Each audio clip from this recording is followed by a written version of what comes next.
Baik, mari kita memulai ibadah kami. Undang untuk bangkit berdiri, jemaat.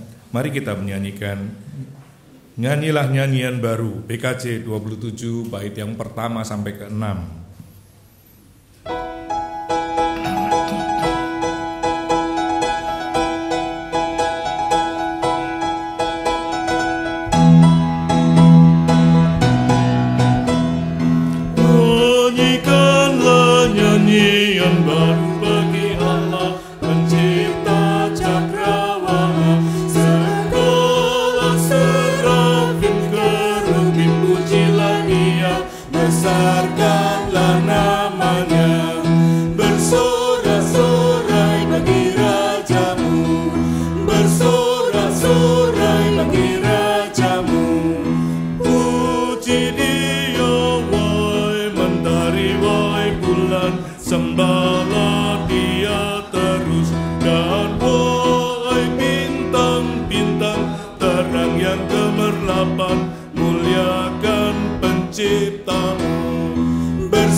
Jemaat Tuhan, kebaktian umum syukur ke-32 GKI Kafring Polri pada hari ini berlangsung di dalam nama Bapa, Anak, dan Roh Kudus.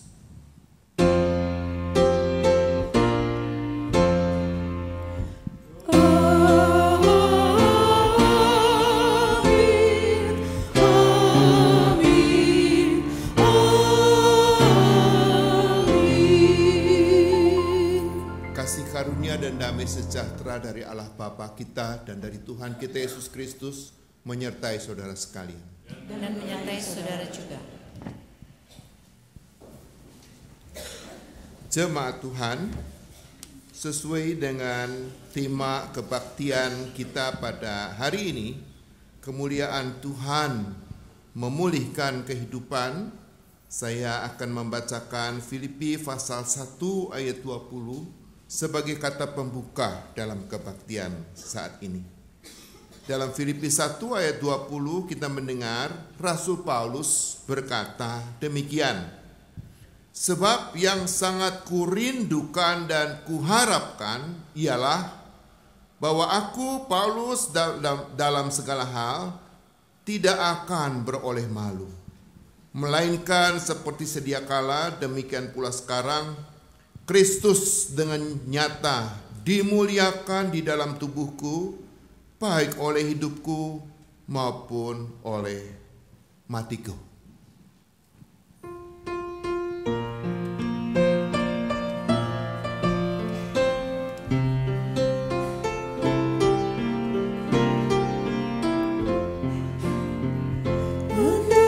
Surya pagi tersembunyi, enggan tampilkan sinar yang terang.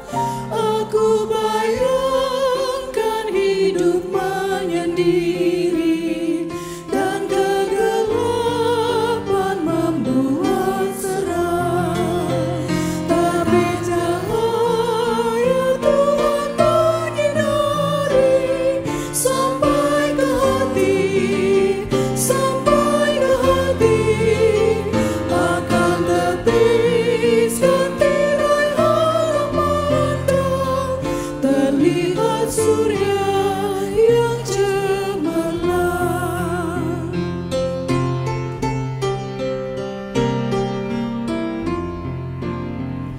Aku abaikan hidup duniawi, karena itu pun adu karang. Ingin sekali hidup tentram damai, serta nikmati ciptaan megah.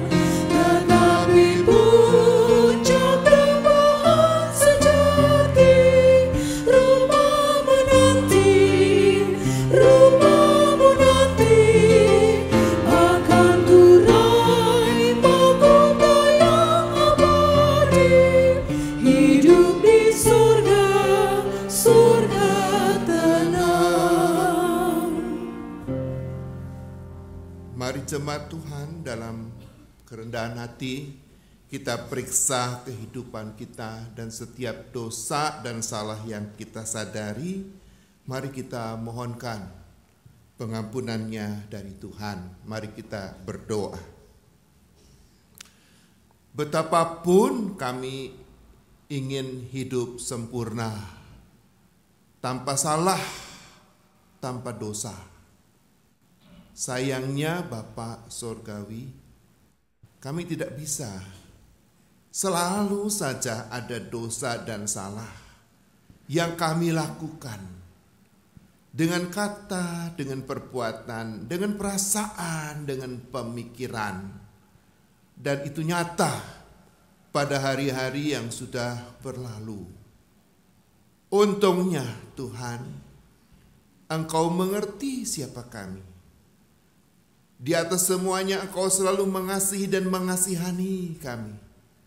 Sehingga setiap kali kami datang dengan sadar akan dosa dan salah kami, dan dengan penuh sesal, Engkau juga selalu mau mengampuni kami lagi. Untungnya lagi juga, Engkau tidak hanya mau mengampuni dosa dan salah kami, tetapi Engkau juga selalu mau memampukan kami. Ketika kami mau menyatakan hidup baru kami dalam ketaatan baru kepadamu, Engkau memungkinkan kami secara maksimal dapat tidak hanya memahami kehendak Tuhan, tapi memperlakukannya. Karena itu, tolonglah kami lagi, kasihanilah kami lagi, dan ampunilah kami lagi. Dan biarlah dengan kekuatan yang dari Tuhan juga, kami boleh menyaksikan hidup baru, hidup yang lebih baik, dari hari-hari sebelumnya, karena lebih berkenan kepadamu dan lebih boleh menjadi berkat bagi sesama. Dalam Tuhan Yesus kami berdoa. Amin.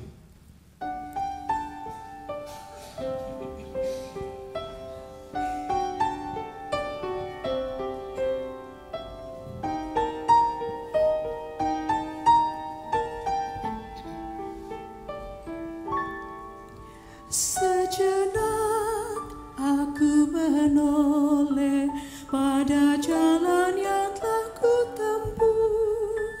Kasih Tuhanku beroleh membuatku terteguh.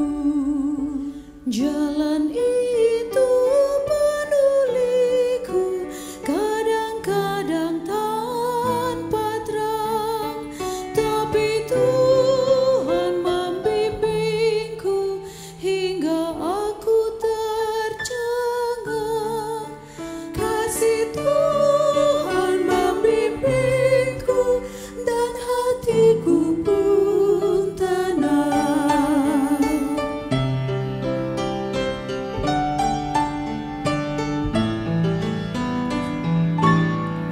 Sejenak aku menoleh pada jalan yang telah ku tempuh.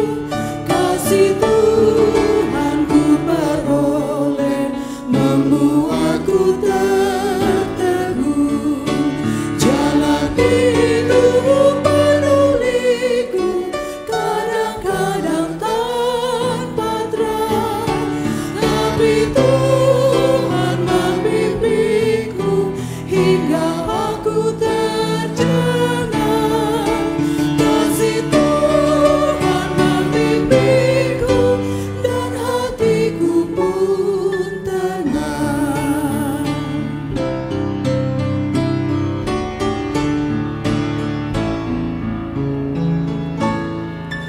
Bukan karena aku baik, dipegangnya tanganku erat, bukan pula orang lain hingga aku didekat.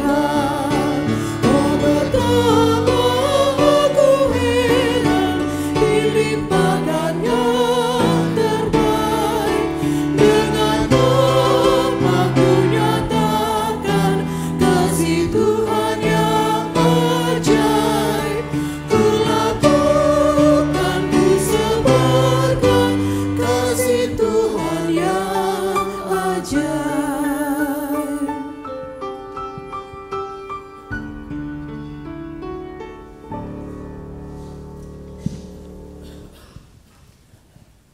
Jemaat Tuhan, berita anugerah kita dengar dari 1 Yohanes pasal 2 ayat 12 yang berkata, dosamu telah diampuni oleh karena namanya. Demikianlah berita anugerah dari Tuhan. Syukur kepada Allah.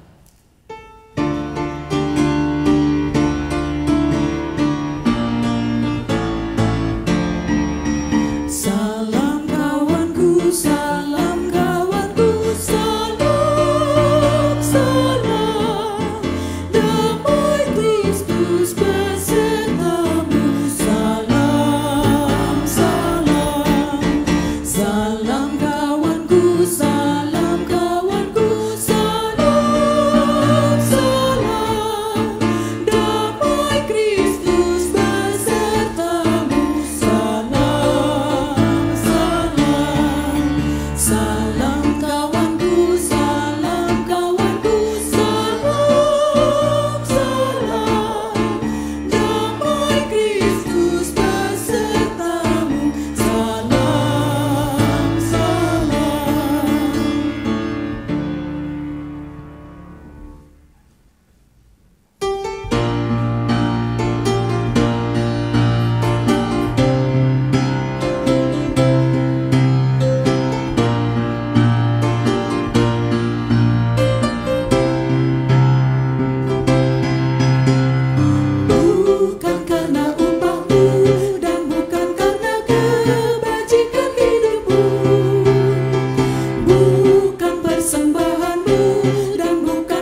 direndahkannya, yang lemah dan hina dikasihinya penuh, yang rendah akan ditinggikannya. Bersyukur, hai bersyukur, kemurahannya pujilah. Bersyukur, hai bersyukur, selamanya.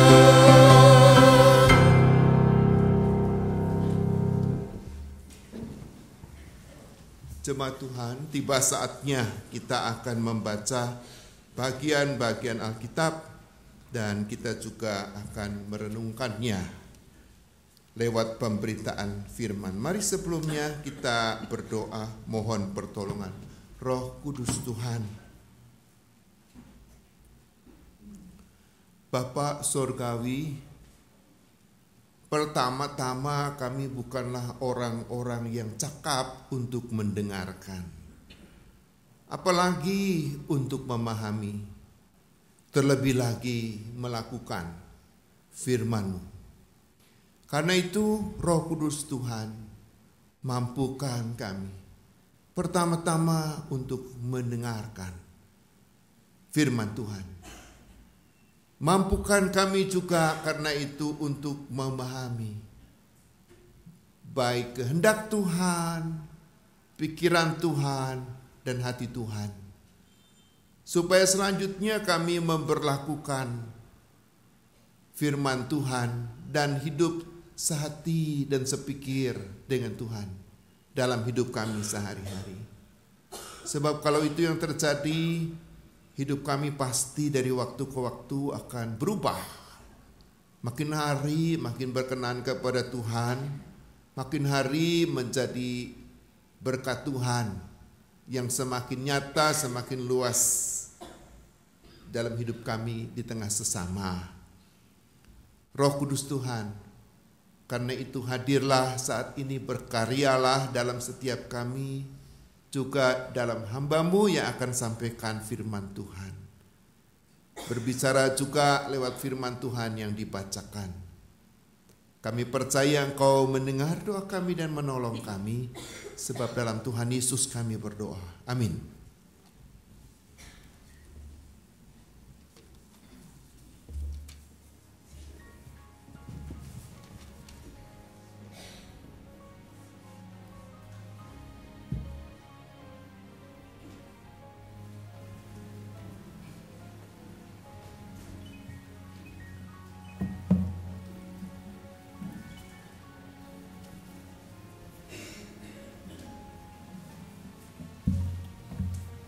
Pembacaan Kitab Keluaran pasal 24 ayat 12.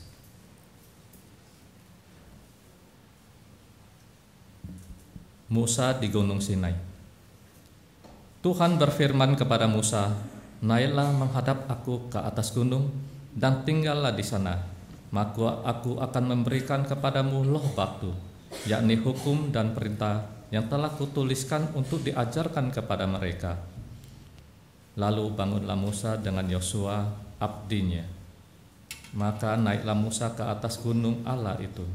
Tetapi kepada para tua-tua ia berkata, "Tinggallah di sini menunggu kami sampai kami kembali lagi kepadamu. Bukankah Harun dan Hur ada bersama-sama dengan kamu? Siapa yang ada perkaranya datanglah kepada mereka." Maka Musa mendaki gunung dan awan itu menutupinya. Kemuliaan Tuhan diam di atas gunung Sinai, dan awan itu menutupinya 6 hari lamanya. Pada hari ke-7 dipanggilnyalah Musa dari tengah-tengah awan itu. Tampaknya kemuliaan Tuhan sebagai api yang menghanguskan di puncak gunung itu pada pemandangan orang Israel.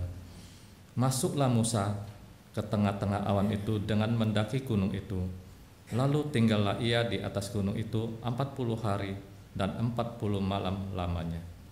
Demikianlah firman Tuhan.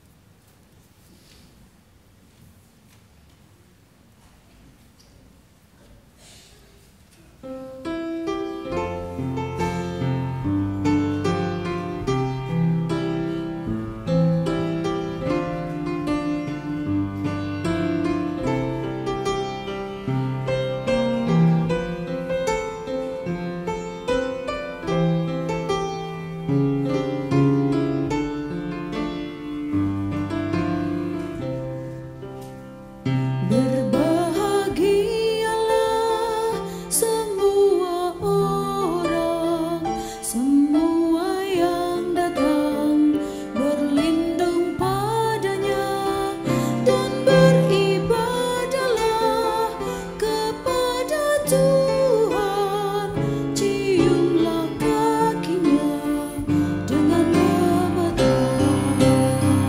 Berbahagialah semua orang, semua yang datang berlindung padanya dan beribadahlah kepada Tuhan.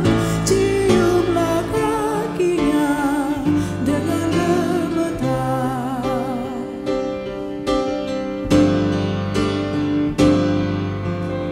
Rusuh bangsa-bangsa rencanakan hal sia-sia. Raja-raja dunia bersiap dan pembesar bermufakatlah dan bersama melawan Tuhan, melawan yang diurapinya. Putuskan belenggu mereka, buanglah tali dari kita. Berbahagialah semua orang, semua yang datang berlindung padanya dan beribadahlah kepada Tuhan. Ciumlah kakinya dengan gemetar.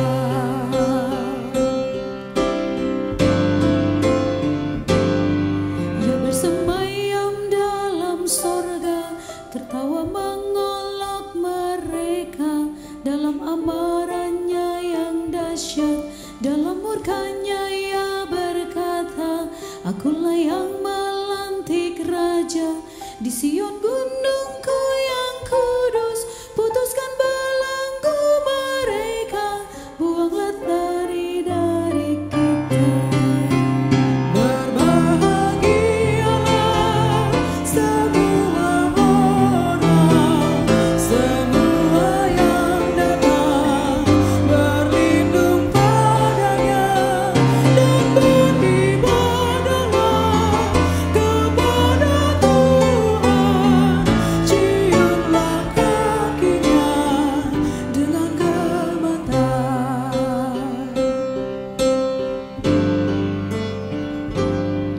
Mari mintalah kepadaku, kan ku berikan bangsa-bangsa menjadi milik pusakamu, dan ujung bumi pun milikmu.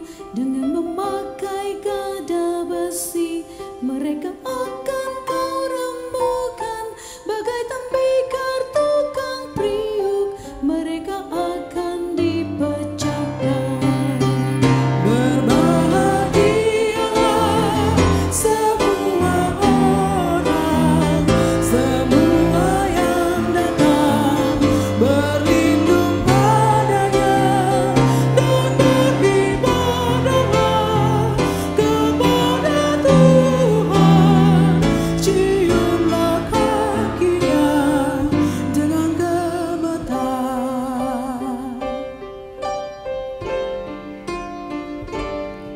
Karena itu raja-raja baik bertindaklah bijaksana. Para hakim di dunia, terimalah pengajarannya. Beribadahlah pada Tuhan dengan gentar, cium kakinya agar murkanya tak menyala dan membinasakan hidupmu.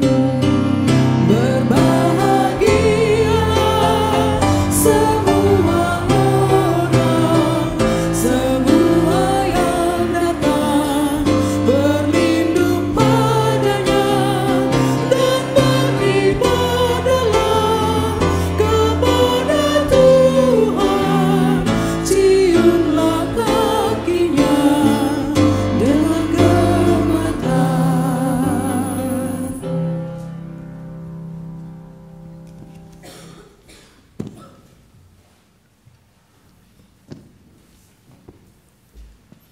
Pembacaan kitab 2 Petrus pasal 1 ayat 16. Sebab kami tidak mengikuti dongeng-dongeng isapan jempol manusia ketika kami memberitahukan kepadamu kuasa dan kedatangan Tuhan kita, Yesus Kristus sebagai Raja, tetapi kami adalah saksi mata dari kebesarannya.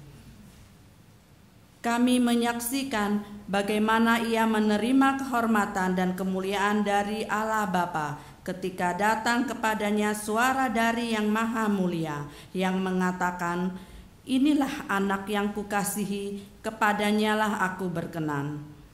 Suara itu kami dengar datang dari sorga ketika kami bersama-sama dengan Dia di atas gunung yang kudus. Dengan demikian kami makin diteguhkan oleh firman yang telah disampaikan oleh para nabi. Alangkah baiknya kalau kamu memperhatikannya sama seperti memperhatikan pelita yang bercahaya di tempat yang gelap sampai fajar menyingsing dan bintang timur terbit bersinar di dalam hatimu.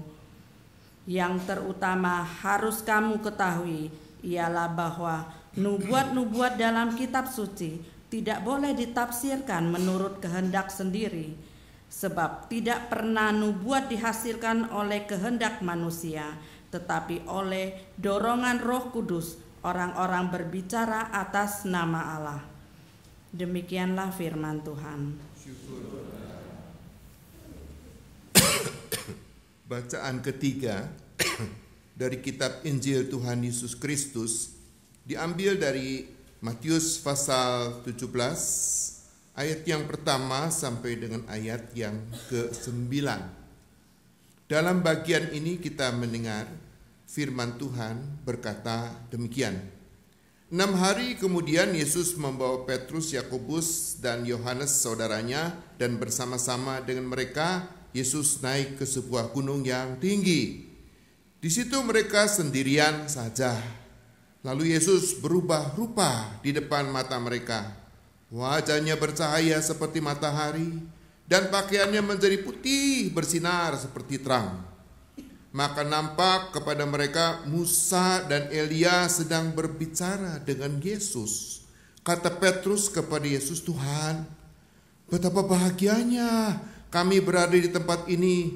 Jika Engkau mau, biarlah kudirikan di sini 3 kemah, satu untuk Engkau, satu untuk Musa, dan satu untuk Elia." Dan tiba-tiba sedang ia berkata, turunlah awan yang terang menaungi mereka, dan dari dalam awan itu terdengar suara yang berkata, "Inilah anak yang kukasihi, kepadanyalah aku berkenan, dengarkanlah dia."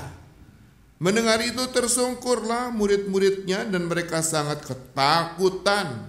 Lalu Yesus datang kepada mereka dan menyentuh mereka sambil berkata, "Berdirilah, jangan takut."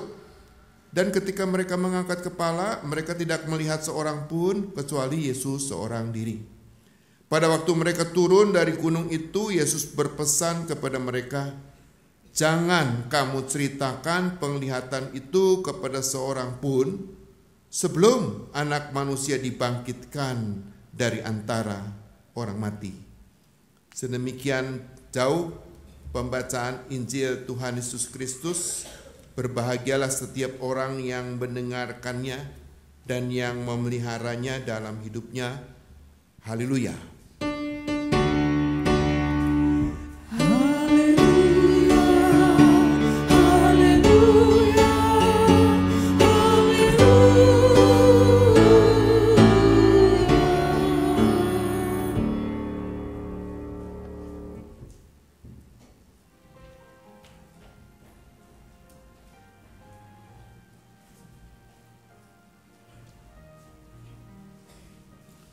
Kemuliaan Tuhan memulihkan kehidupan. Saudara-saudara, pada kurang lebih 4 abad sebelum Masehi, pernah hidup seorang pemuda yang hebat. Hebat karena umur 20 tahunan sudah membuat prestasi yang luar biasa. Luar biasa karena bayangkan di umur 20-an tahun ketika orang-orang muda kalau enggak masih belajar ya baru mulai usaha atau belum jadi apa-apalah, dia itu sudah bisa menguasai 3 benua. Benua Asia, benua Afrika, benua Eropa, dia kuasai. Sehingga dia bisa disebut sebagai seorang yang waktu itu menguasai dunia. Masih muda. Karena itu sejarah mencatat namanya sebagai Alexander Agung. Alexander the Great, bisa juga Alexander yang mulia.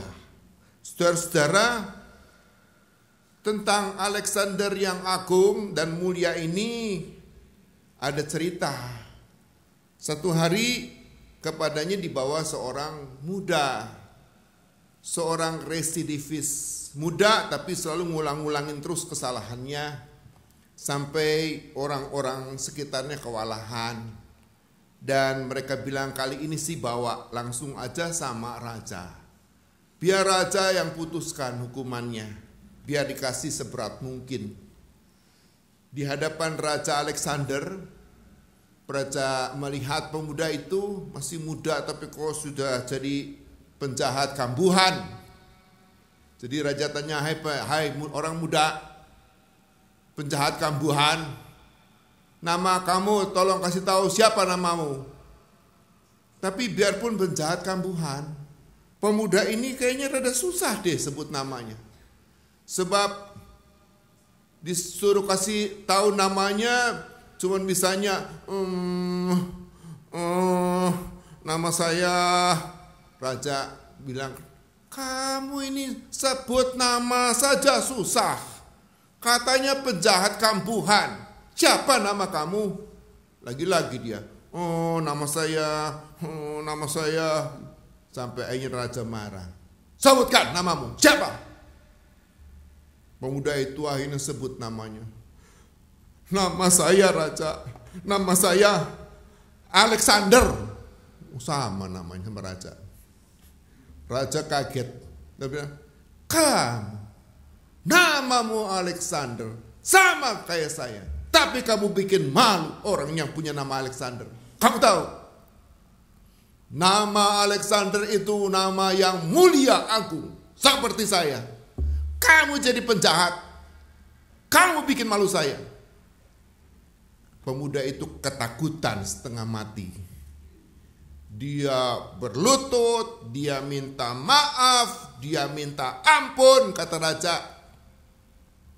Saya nggak percaya kamu menyesal dan betul-betul ingin diampuni, sebab sudah berkali-kali kamu berbuat seperti ini dan berbuat jahat lagi. Kamu hanya boleh pilih salah satu aja, kata raja. Pilih satu di antara dua ini. Pertama, saya memang akan ampuni, nggak akan hukum berat kamu, nggak akan hukum mati kamu, belum, tapi hukum berat. Setelah itu, kamu juga boleh sih terusin kejahatan kamu, tapi kamu mesti ganti nama kamu. Jangan nama Alexander lagi, sebab saya nggak mau kamu terus bikin malu nama Alexander. Terus yang kedua apa raja? Yang kedua, kamu boleh tetap sandang nama Alexander, tapi kamu harus rubah hidupmu. Jangan jadi penjahat lagi. Pilih mana? Pilih yang kedua raja. Benar kamu sanggup? Enggak tahu sanggup apa enggak, tapi saya akan berusaha. Kamu kalau gagal lagi, orang bawa lagi sama saya, saya jatuhin hukuman mati. Mau? Saya terima raja. Saya pilih yang kedua. Kalau begitu, kata raja, kamu saya tidak kasih hukuman, kamu saya bebasin. Oh, saya bebas raja. Ya, untuk buktiin. Kamu pakai nama Alexander, hidupmu berubah. Wah, senangnya bukan main. Dan betul, saudara-saudara, dalam hidupnya dia buktikan jatuh bangun, tapi dia buktikan akhirnya dia jadi orang baik, nggak jadi penjahat lagi. Dan dia agungkan nama Alexander seperti keagungan kemuliaan nama raja. Dengar itu raja senang bukan main. Saudara-saudara, kita juga sebenarnya menyandang nama agung dan mulia tanpa kita sadar, yaitu nama Kristen.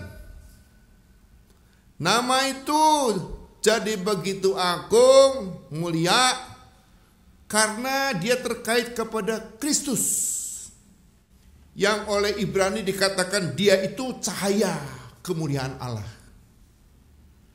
Nah, karena itu saudara-saudara, kita yang sudah sandang nama yang mungkin bukan hanya lebih agung dan paling mulia dari segala nama, Kristen, sudahkah kita saksikan kemuliaan nama itu dalam hidup kita setiap hari?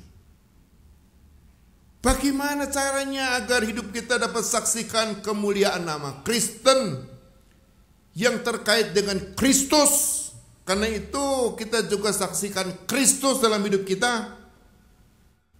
Atau seperti tema khotbah kita, gimana caranya agar kemuliaan Tuhan pulihkan hidup kita yang seringkali penuh dengan kehina-hinaan karena berbagai perbuatan salah dan dosa, bukan penuh kemuliaan.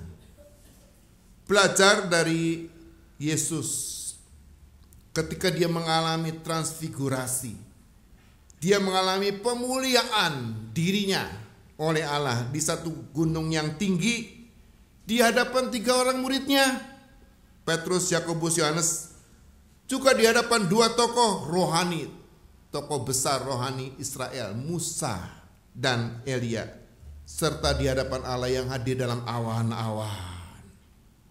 Tampaknya ini caranya. Kalau kita mau supaya kemuliaan Tuhan pulihkan hidup kita, sehingga hidup kita penuh kemuliaan. Pertama, saudara-saudara, kemuliaan itu dapat tampak dalam hidup kita ketika kita selalu cari dan lakukan kehendaknya. Saudara-saudara, dengar apa yang disaksikan oleh Matius. Kemuliaan Allah itu, kata Matius, nyata dalam Yesus ketika ditemenin oleh 3 orang muridnya yang menurut Lukasi di gunung itu mereka tidur. Yesus pergi menyendiri di atas gunung itu. Untuk apa? Matius tidak sebut untuk apa, tapi Lukas menyebutnya Yesus ke gunung itu untuk berdoa. Yesus naik ke atas gunung untuk berdoa, kata Lukas pasal 9 ayat 28. Nah, saat Yesus berdoa, saat Yesus bergaul intim dengan Allah Bapanya untuk cari kehendaknya, untuk dilakukan dalam hidupnya, saat itulah kemuliaan Allah turun atasnya. Seperti kata Lukas lagi ayat 29, ketika Yesus sedang berdoa, rupa wajahnya berubah. Pakaiannya menjadi putih berkilau-kilauan. Nah, saat itu juga orang-orang beriman yang sudah hidup intim dan mulia selamanya dengan Allah Bapa, yaitu Musa dan Elia, ikut hadir, ikut bercakap-cakap dengan Yesus. Satu bukti bahwa orang-orang beriman itu tetap hidup loh, bahkan hidup mulia setelah kematiannya secara badani dan jasmani. Buktinya Musa dan Elia tetap hidup penuh kemuliaan. kemuliaan Tuhan, juga saksikan betapa kuatnya pengaruh kuasa Tuhan terhadap hidup kita manusia yang hina dina karena dosa. Tapi yang selalu mau cari Dia dan kehendaknya untuk dilakukan. Sebab siapa saja yang cari Tuhan dan kehendaknya diberi kuasa, bukan hanya untuk bisa tahu kehendaknya yang baik dan benar, tapi juga kuasa untuk melakukannya dalam hidupnya sehingga hidupnya mulia. Persis seperti kata Yesus, barang siapa tinggal dalam keintiman dengan aku, dan aku dibiarkan tinggal dalam keintiman dengan Dia, siapa saja akan berbuah banyak. Sebab di luar keintiman dengan aku, kamu manusia tidak bisa berbuat apa-apa. Artinya janjinya dalam keintiman dengan Tuhan, kita manusia akan dimampukan melakukan apa aja yang nyaris mustahil dalam hidup kita. Pertama, yang mustahil apa? Memahami kehendak Tuhan dengan baik dan benar. Kita selalu ingin, apa sih kehendak Tuhan buat hidup saya? Gitu ya, susah. Ya. Tapi kalau paham juga seringkali salah paham. Dan tidak benar. Kalau dilakukan ya jadi nggak benar. Ya, banyak orang kan di dalam hidup sekarang pakai nama Tuhan. Nama Tuhan malah buat kekerasan gitu ya. Buat menista, buat memojokkan orang ya. Kalau perlu ya buat membunuh. Pakai nama Allah dan merasa itu kehendak Allah. Nah, itu suatu bukti ternyata memahami kehendak Tuhan aja yang baik dan benar itu ya nyaris mustahil. Tapi orang yang intim dengan Allah dimungkinkan untuk bisa memahami dengan baik dan benar dan diberi kekuatan untuk bisa melakukannya juga. Contohnya pertama tentu adalah Yesus. Ketika di atas gunung dimuliakan bersama dengan Musa dan Elia. Ini menurut kesaksian Lukas lagi, Yesus itu berbicara tentang tujuannya ke Yerusalem yang harus digenapi, yaitu mati di salib. Dan itu kehendak Bapaknya di sorga. Buat Yesus, mati di salib itu nyaris Dia tidak berani dan tidak mampu untuk hadapi, untuk lakukan. Tapi dalam keintiman dengan Allah Bapaknya, Dia dapatkan bukan hanya kepastian kehendak Allah Bapa, memang kamu harus mati di salib. Tapi juga Dia dapatkan kuasa yang beranikan, mampukan Dia untuk melakukannya. Sehingga dalam doanya Dia bisa mengatakan, ya sudah, jangan jadi kehendakku, jadilah kehendakmu. Dia terima kehendak Tuhan untuk dilakukan. Dan memang akhirnya Dia mati di kayu salib. Saudara-saudara, lihat orang yang dekat intim dengan Tuhan dimampukan selalu untuk tahu dengan jelas kehendak Tuhan dan mampu juga untuk melakukannya, tapi dengan baik dan benar, bukan salah. Seorang muda pernah benci ayahnya. Benci karena ayahnya malas kerja, suka judi, punya banyak sifat buruk yang menurut pemuda itu bikin malu kita semua, keluarga. Satu hari dia lanjutkan studi di luar kota. Di luar kota dia itu tinggal kos dekat dengan perpustakaan Kristen. Jadi dia suka main ke perpustakaan, pinjam buku-buku rohani dan baca-baca. Lama-lama dia jadi ingin tertarik baca firman Tuhan. Dia baca firman Tuhan, lama-lama dia jadi ingin melayani. Setelah sekian bulan gak pulang, dia pulang ke rumah. Dia menjumpai ayahnya itu masih sama saja. Namun yang gak sama adalah dirinya. Sebelumnya dia hanya bisa benci dan tidak bisa kasihi ayahnya. Tapi sekarang Dia hanya bisa kasihi dan kasihani ayahnya.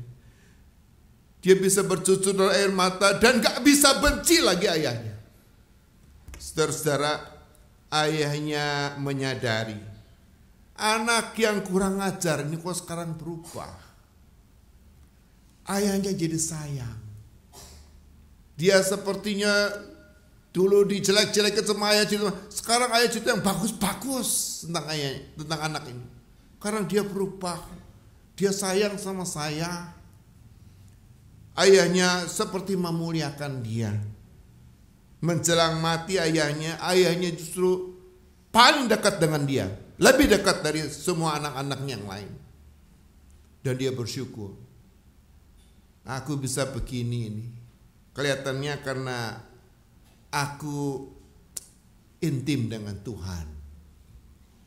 Kuasa Tuhan mampukan dia tahu kehendak Tuhan dan lakukan, sehingga itu membuat dia tidak lagi bisa membenci, hanya bisa mengasihi ayahnya.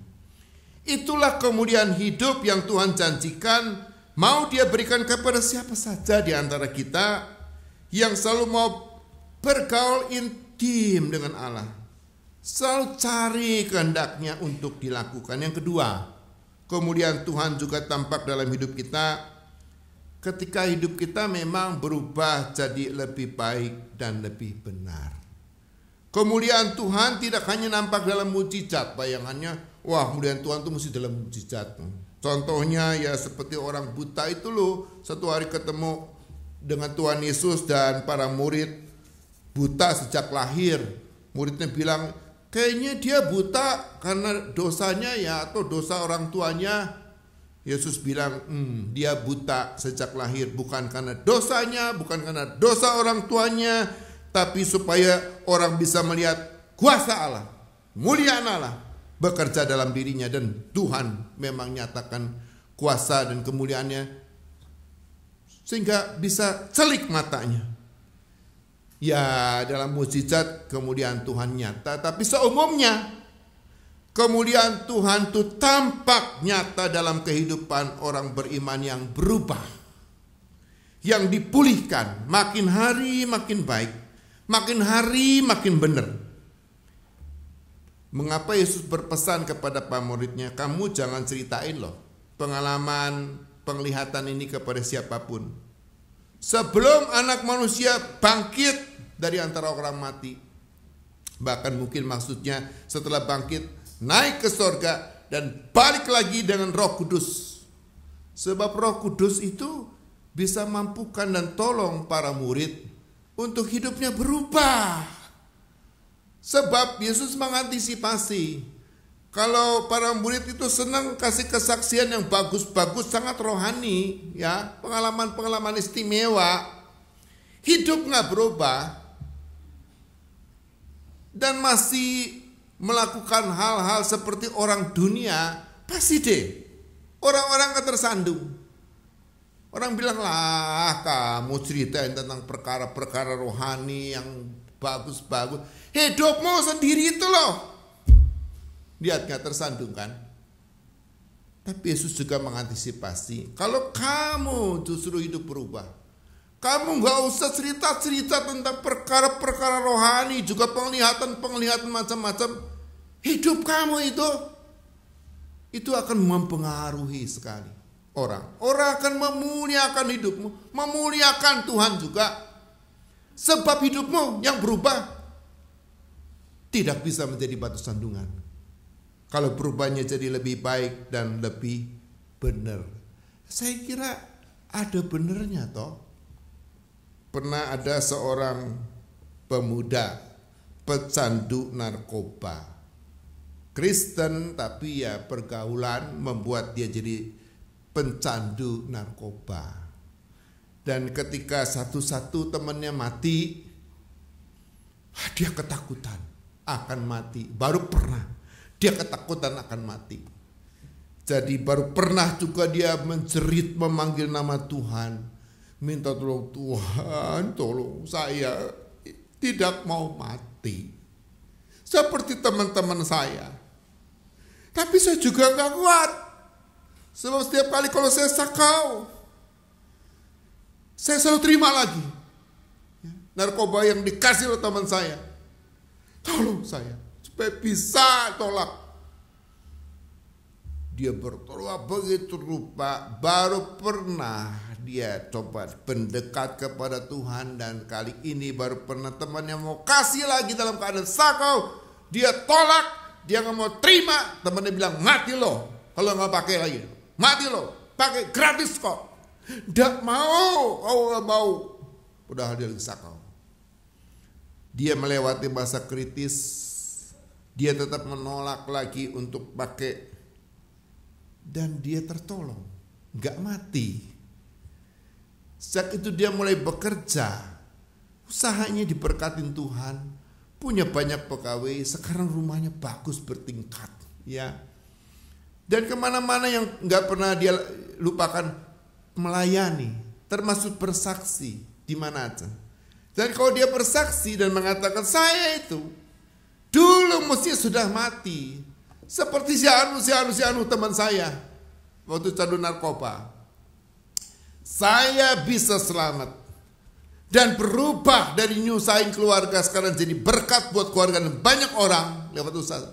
Itu karena Tuhan. Saudara-saudara, orang yang tahu latar belakangnya, Kristen bukan Kristen, gak bisa nolak kesaksiannya. Hanya bisa memuliakan Tuhan dan mengatakan, benar sih, kayaknya kalau bukan Tuhan yang dia saksikan tuh tolong dia mestinya sudah mati. Keluarganya sudah anggap kartu mati lah, gak bisa tolong lagi. Cuman benar Tuhannya itu yang tolong. Kok dia bisa? Nah lihat gak bisa disangkali. Kalau hidup berubah itu hanya bisa mengundang orang memuliakan nama Tuhan. Tapi kalau kita jadi Kristen mau puluhan tahun belasan tahun, puluhan tahun, gak berubah-berubah. Orang di rumah aja jadi batu sandungan, tersandung oleh kita. Kan yang paling tahu kita Kristen apa enggak kan orang di rumah. Suami kita, istri kita, anak kita, pembantu kita, supir kita, tetangga kita, tanyain deh. Pasti benar tentang kita. Kalau tersandung, mereka tersandung yang pertama.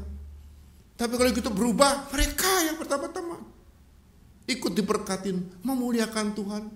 Emang dia mah baik banget. Ya, dia memang dekat sama Tuhan, dia hidupnya baik banget. Maka kita juga baik. Lihat toh, Tuhan dimuliakan.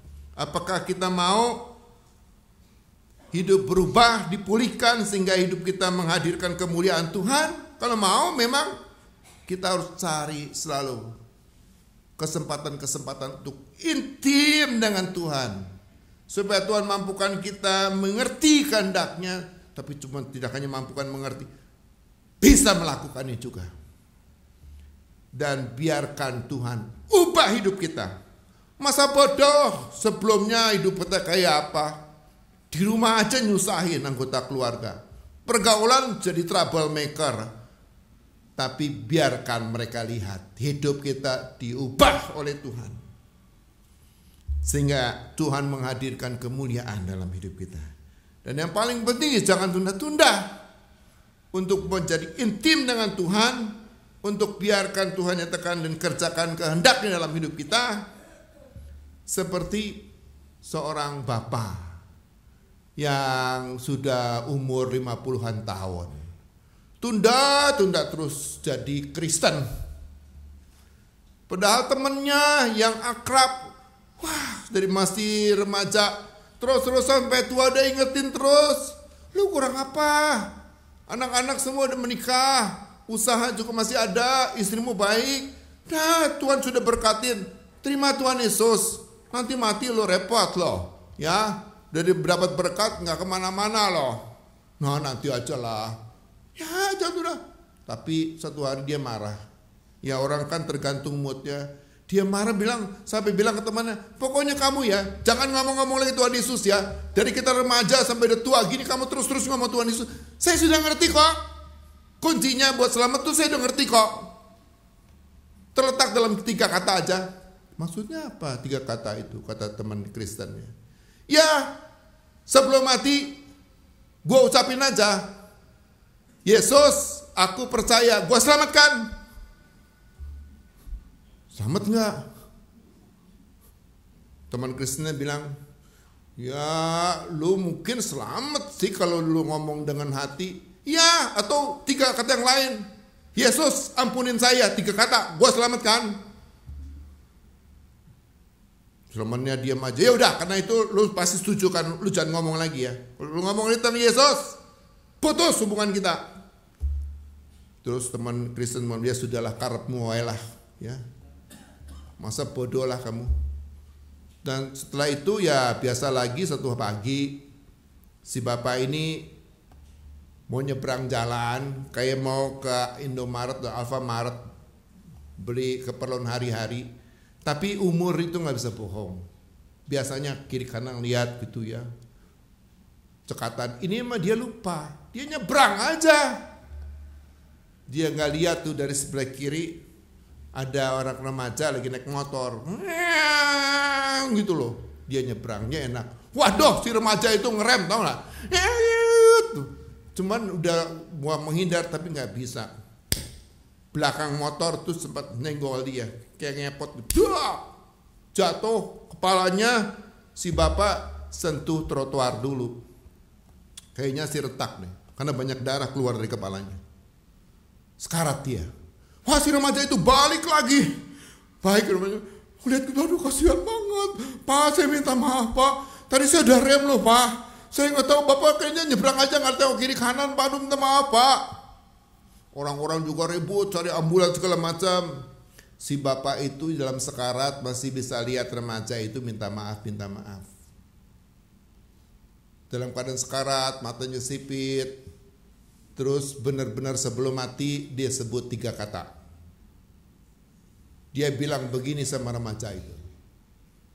Dasar kampret lo. Mati dia. 3 kata, dasar kampret lo. Nggak percaya dia kalau remaja itu nyesal. Masuk surga nggak? Coba dia bilang sebelum mati, Yesus ampunin saya dari hati. Yesus saya percaya dari hati. Selamat memang sih dia. Tapi memang orang nggak bisa menunggu sampai saat akhir untuk percaya, ungkapkan percaya pada Tuhan itu nggak bisa. Semua harus dibiasain jadi kebiasaan. Ya, cari Tuhan jangan bilang nantilah. Kalau menjelang mati, gue udah pada tua, gue masih sehat-sehatnya ini banyak mau dikerjain. Nantilah, nggak bisa. Mungkin nanti terlambat juga. Ya, jangan suka pikir berubah nantilah berubah. Mesti dari sekarang berubah itu. Kalau enggak, mungkin sama sekali nggak pernah. Karena itu sekali lagi jangan tunda-tunda. Tuhan pasti memberkati hidup kita. Dia akan pulihkan hidup kita dengan kemuliaannya. Amin.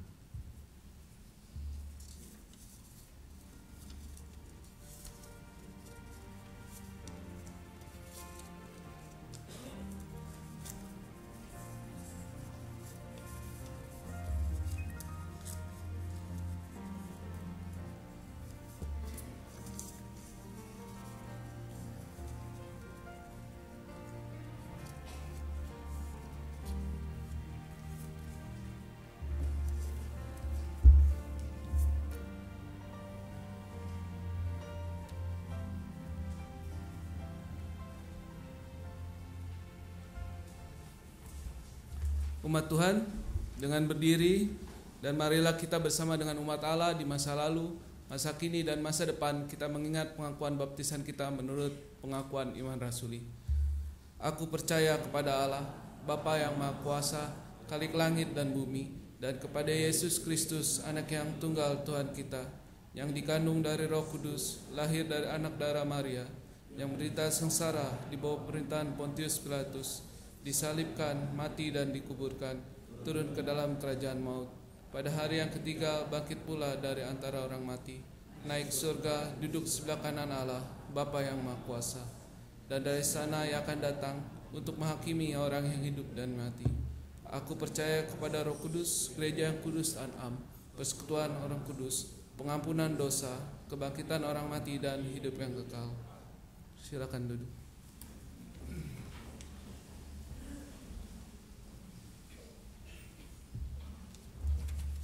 Jemaat Tuhan, mari kita memanjatkan doa syafaat kita.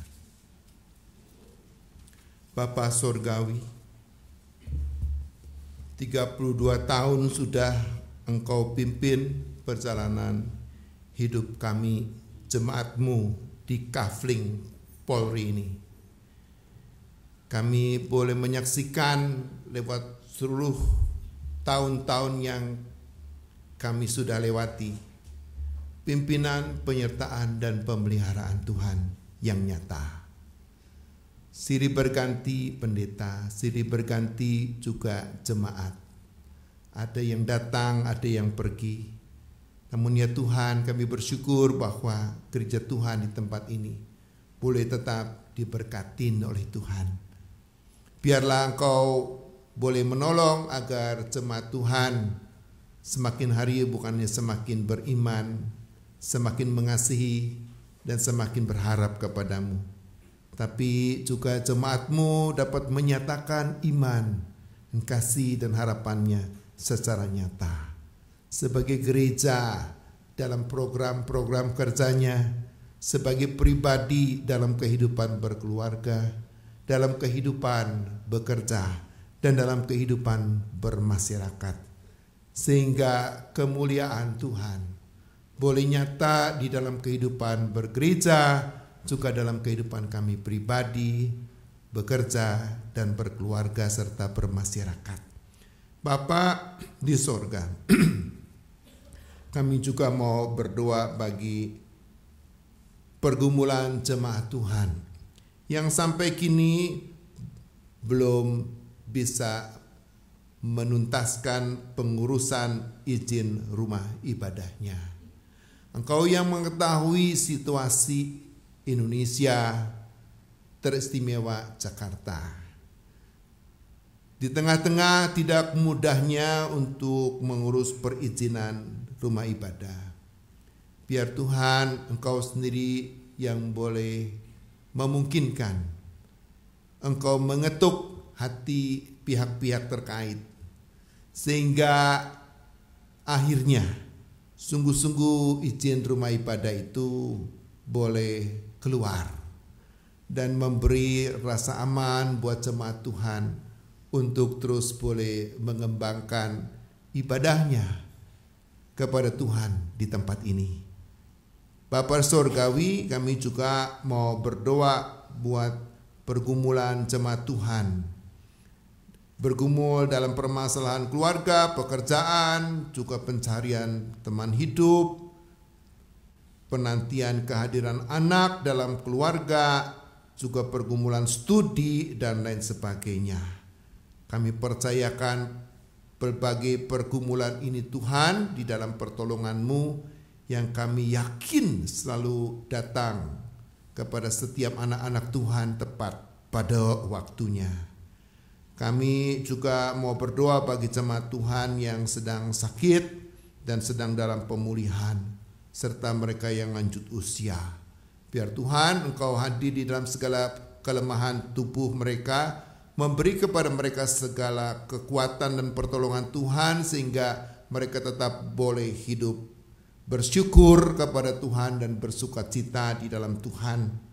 Kami berdoa juga buat panitia Paskah yang sudah terbentuk, biar Tuhan menolong agar panitia ini sungguh-sungguh boleh bekerja sedemikian rupa sehingga di dalam kerjasama yang indah mereka boleh menghasilkan banyak hal yang indah dan lebih lagi yang membuat jemaat Tuhan semakin dekat dengan Tuhan dan semakin boleh menyatakan kemuliaan Tuhan di dalam kehidupan mereka.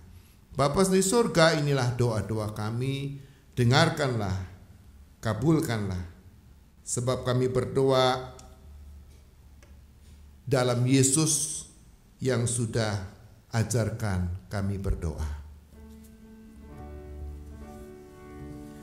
Bapa kami yang ada di surga, dikuduskanlah nama-Mu, datanglah kerajaan-Mu, jadilah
Bapak Ibu Jamaat terkasih, saat ini kita diberikan kesempatan untuk membawa persembahan kita sebagai ungkapan syukur kita.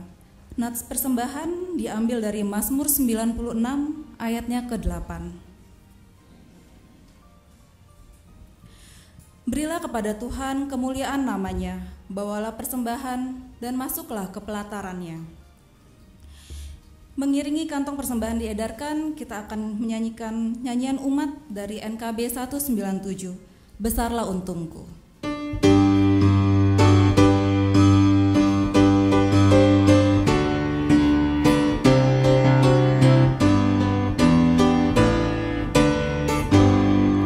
Besarlah untungku jika Yesus milikku, bersuka jiwaku karena damai yang penuh. Meskipun angin keras, badai dunia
Jemaat terkasih diundang untuk bangkit berdiri.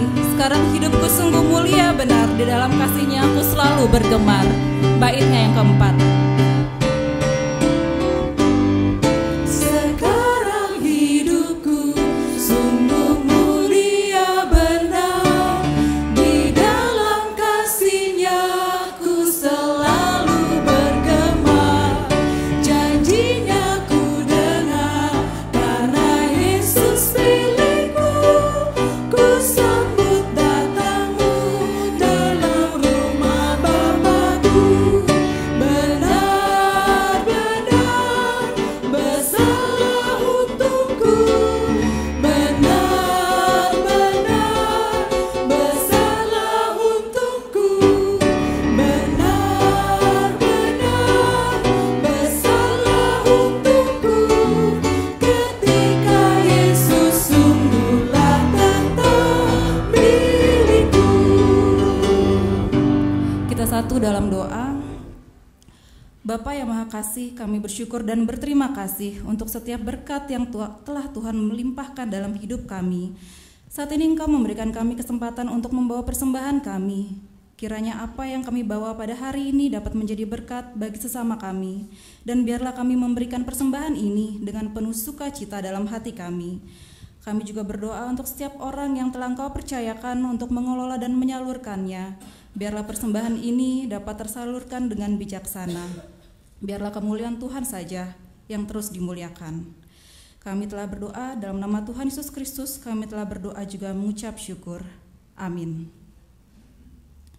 Jemaat terkasih, kemuliaan Tuhan memulihkan kehidupan kita.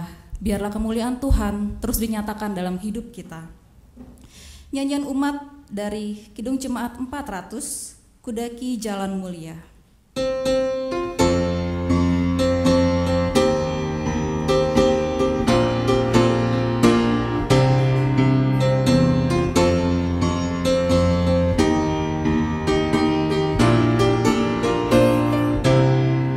Kudaki jalan mulia, tetap doaku inilah, ke tempat tinggi dan teguh, Tuhan mantapkan langkahku. Ya Tuhan, angkat diriku lebih dekat kepadamu, di tempat tinggi dan teguh, Tuhan mantapkan langkahku.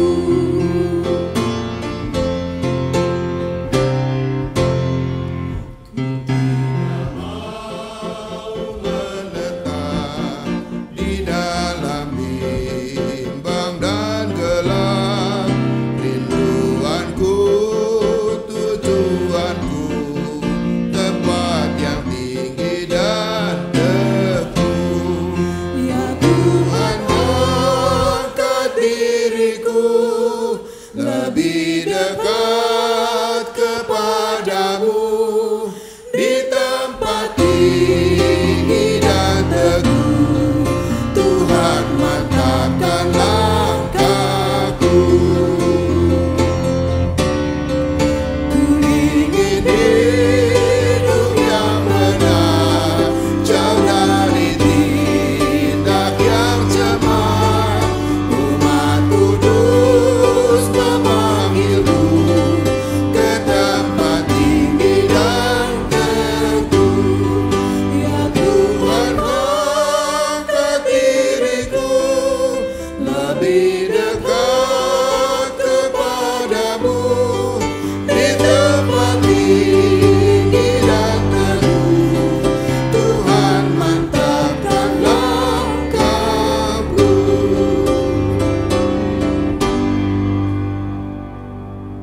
Sekarang jemaat Tuhan, arahkanlah hatimu kepada Tuhan. Jadilah saksi Kristus. Terpujilah Tuhan. kini dan selamanya. Terimalah sekarang berkat Tuhan. Tuhan memberkati dan melindungi engkau. Tuhan menyinari engkau dengan wajah-Nya dan memberi engkau kasih karunia. Tuhan menghadapkan wajah-Nya kepadamu dan memberi engkau damai sejahtera dari sekarang seterusnya sampai selamanya. Haleluya, amin.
Selamat pagi Bapak Ibu sekalian, selamat hari Minggu. Terima kasih untuk kesediaan Bapak Ibu untuk tidak segera meninggalkan ruang ibadah ini. Karena pada hari ini bersama-sama kita akan memperingati perjalanan gereja GKI Kafrim Polri yang ke-32 tahun. Khususnya tepatnya pada tanggal 23 Februari kemarin kita merayakan ulang tahun. Dan hari ini di depan kita sudah tersedia nasi tumpeng yang secara simbolis kita akan mengenang atau kita akan memperingatinya bahwa inilah perjalanan GKI Kafrim Polri yang sudah Tuhan pimpin. Oleh karena itu saya mengundang untuk Ibu Yael dan Pak Royandi untuk bersama-sama maju ke depan. Potongan tumpeng pertama ini secara simbolis akan dipotong bersama-sama oleh Pak Royandi dan Ibu Pendeta Yael dan akan disampaikan kepada salah seorang jemaat yang hadir pada pagi hari ini. Siapa dia? Mari kita tebak-tebak dan kita akan tahu pada siapa kita akan berikan potongan tumpeng yang pertama ini kepada salah satu anggota jemaat kita. Oke dong.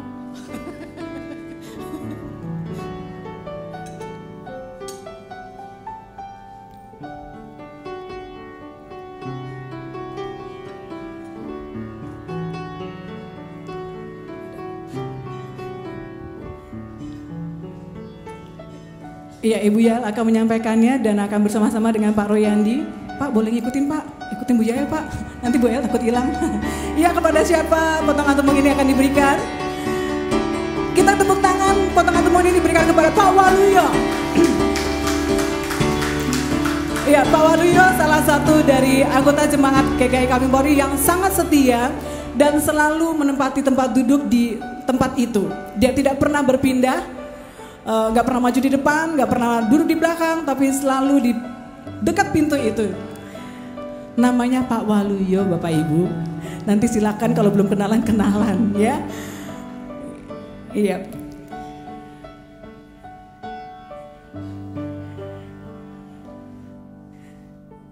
Nanti tumpengnya nggak cuma dikasih ke Pak Waluyo kok, tapi semua kita juga akan sama-sama menikmati. Ini hanya secara simbolis aja. Terima kasih Pak Waluyo untuk kesetiaannya beribadah dan selalu menempati tempat duduk di sana. Kita nyanyi dulu ya Bapak Ibu, mari kita bangkit berdiri. Kita nyanyi lagu Panjang Umurnya di Dalam Tuhan dan setelah itu doa syukur, doa makan akan disampaikan oleh Pendeta Yael. Panjang umurnya. Panjang umurnya, di dalam Tuhan. Panjang umurnya di dalam Tuhan, di dalam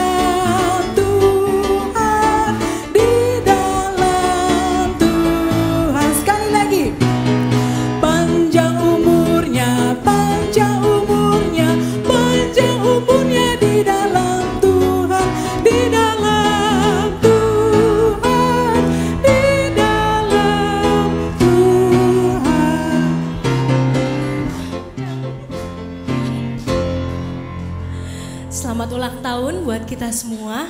Kita mau berdoa, kita angkat doa syukur kita pada Tuhan. Mari kita berdoa. Tuhan, 32 tahun perjalanan kami sebagai gereja. Bahkan lebih dari itu Tuhan, Engkau telah menyatukan kami sebagai jemaat Tuhan. Dari sejak kami masih bersama dengan induk kami di GKI Nurdin, dan ketika kami juga sudah memulai merintis pos di tempat ini sampai hari ini, semuanya karena kasih karunia Tuhan. Kami mengucap syukur Tuhan. Walaupun sebagai gereja kami punya banyak pergumulan, kami punya banyak persoalan, kami menghadapi begitu banyak tantangan, tapi bersama dengan Tuhan kami dimampukan untuk melewati setiap tantangan dengan baik, dengan iman, dengan keberanian terus untuk menyatakan kebenaran.